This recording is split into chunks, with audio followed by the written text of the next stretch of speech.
السلام علیکم ورحمۃ اللہ وبرکاتہ۔ الحمد للہ الذی ارسل رسولہ بالہدى ودین الحق لیظہرہ علی الدین کلہ، والصلاة والسلام علی سید الانبیاء والمرسلین محمد وآلہ وصحبہ اجمعین، اما بعد۔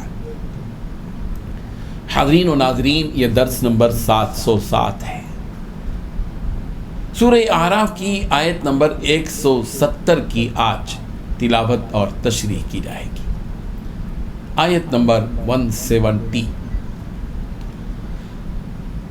سب سے پہلے ہم اس آیت کی تلاوت کرتے ہیں، لفظی ترجمے اور ترجمے کے بعد تشریح کرتے ہیں۔ اعوذ باللہ من الشیطان الرجیم،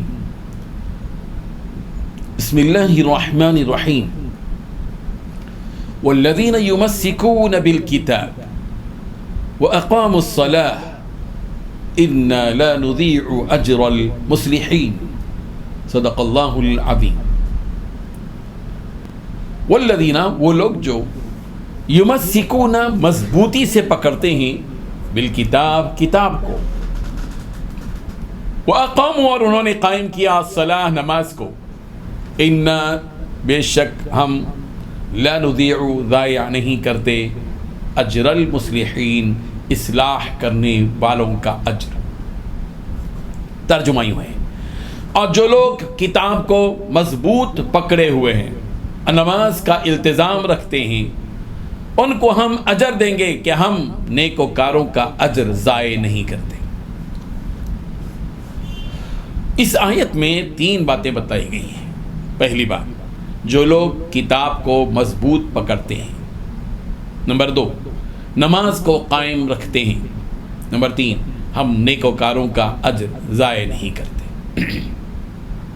بزرگان محترم، اس آیت میں 2 اہم کام انجام دینے والوں کے بارے میں تذکرہ کیا گیا ہے، بشارت دی گئی ہے ان لوگوں کو۔ ایک کام ہے اللہ کی کتاب کو مضبوطی سے پکڑنا، اور دوسرا کام ہے نماز کو قائم کرنا، نماز کو قائم رکھنا، پابندی کے ساتھ نماز پڑھنا۔ جو شخص بھی ان 2 اہم ترین کاموں کو انجام دے گا، رب ذوالجلال قادر مطلق کا ان کے بارے میں یہ قطعی فیصلہ ہے کہ ایسے لوگوں کا اجر ضائع نہیں کیے جائیں گے۔ انسانی زندگی کی اصلاح کا تعلق ان 2 اہم کاموں سے ہے۔ جب انسان ایمان کے ساتھ اللہ تعالیٰ کی کتاب کو مضبوطی سے تھام لیتا ہے، یعنی اللہ تعالیٰ نے اس آفاقی کتاب میں جن کاموں کے کرنے کا حکم دیا ہے، جو کوئی ان کاموں کو انجام دیتا ہے، اور اس کتاب میں جن کاموں سے روکا گیا ہے، پورے اہتمام کے ساتھ ان کاموں سے رک جاتا ہے، اور یہ کتاب جس راستے کی رہنمائی کرتی ہے اسی راستے کو وہ اختیار کرتا ہے، اور یہ کتاب جس ٹیڑھے راستے پر چلنے سے روکتی ہے اس راستے سے وہ رک جاتا ہے، اور پھر وَاعْتَصِمُوا بِحَبْلِ اللَّهِ جَمِيعًا، اللہ کی رسی کو مضبوطی سے تھام لو کے مصداق بن جاتا ہے، اور اسی کے ساتھ ساتھ نماز پوری پابندی کے ساتھ ادا کرتا ہے۔ ایسا نہیں ہے کہ فجر پڑھتا ہے، ظہر نہیں پڑھتا، عصر پڑھتا ہے، مغرب نہیں پڑھتا، عشاء پڑھتا ہے تو پھر جمعہ نہیں پڑھتا، ایسا نہیں، بلکہ پوری نمازیں، 5 وقتہ پوری نمازیں، جمعہ اور جماعت کا اہتمام کرتا ہے، تو اللہ تعالیٰ کی نگاہ میں ایسا شخص مصلح ہے۔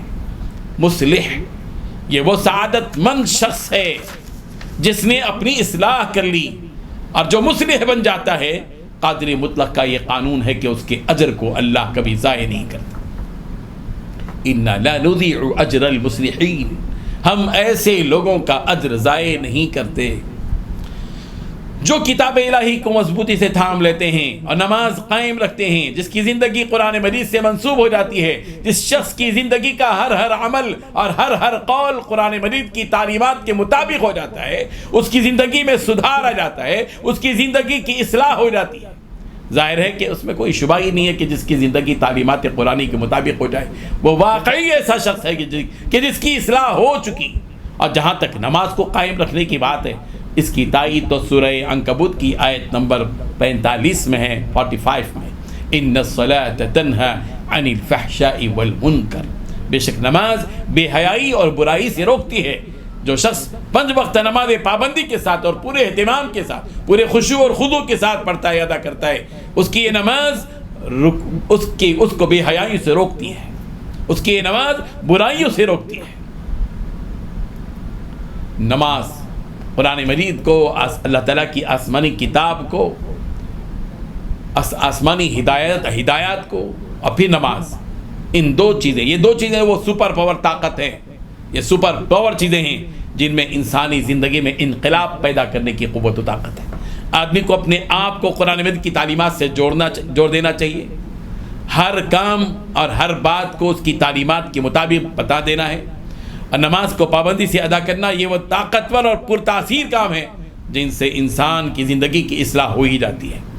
سورہ کہف کی آیت نمبر 30 میں بھی کہا گیا، ان الذین آمنوا وعملوا الصالحات انا لا نضيع اجر من احسن عملا، کہ بے شک وہ لوگ جو ایمان لائے اور نیک عمل انہوں نے اختیار کیا، ہم ایسے شخص کے اجر کو ضائع نہیں کرتے جو اچھا عمل کرتا ہے۔ ایک مالک اپنے غلام کی کسی محنت کو ضائع کرنا پسند نہیں کرتا۔ ایسا نہیں ہوتا کہ مالک جو سعادت مند ہوتا ہے، نیکوکار ہوتا ہے، سنجیدہ ہوتا ہے، منصف مزاج ہوتا ہے، وہ کبھی ایسا نہیں کرتا کہ اس کے غلام نے جو محنت کی اس کو حقارت کر دے، اس کا محنت نہ دے، ایسا نہیں ہو سکتا، دیتا ہے۔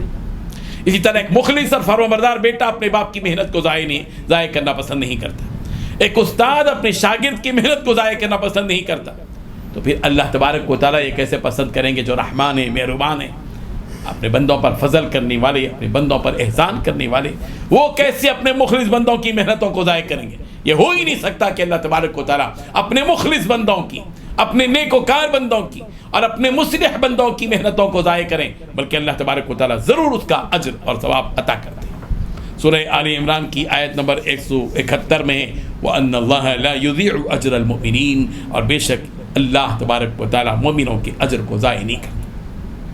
سورہ آل عمران کی آیت نمبر 195 میں بھی ہے، یہی بات بتائی گئی ہے، ایک دوسرے انداز سے کہی گئی کہ انی لا اضیع عمل عامل منکم من ذکر او انثی، کہ میں کسی بھی عمل کرنے والے، کسی بھی محنت کرنے والے کی محنت کو ضائع نہیں کرتا تم میں سے، چاہے تم میں سے کوئی مرد ہو یا عورت، مرد کا عمل بھی، عورت کا عمل بھی۔ ایسا نہیں کہ مرد کے عمل کو قبول کر لیا جائے اور اللہ تعالیٰ کہ تم عورت ہو، تمہاری عورتوں کی محنت کو قبول نہیں کیا جائے گا۔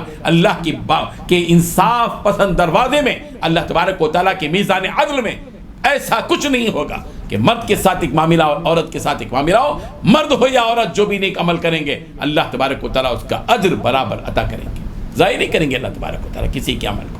سورہ توبہ کی آیت نمبر 120 میں فرمایا، ان اللہ لا یضیع اجر المحسنین، اللہ تعالیٰ نیکوکاروں کے اجر کو ضائع نہیں کرتے۔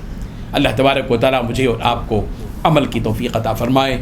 وآخر دعوانا الحمدللہ۔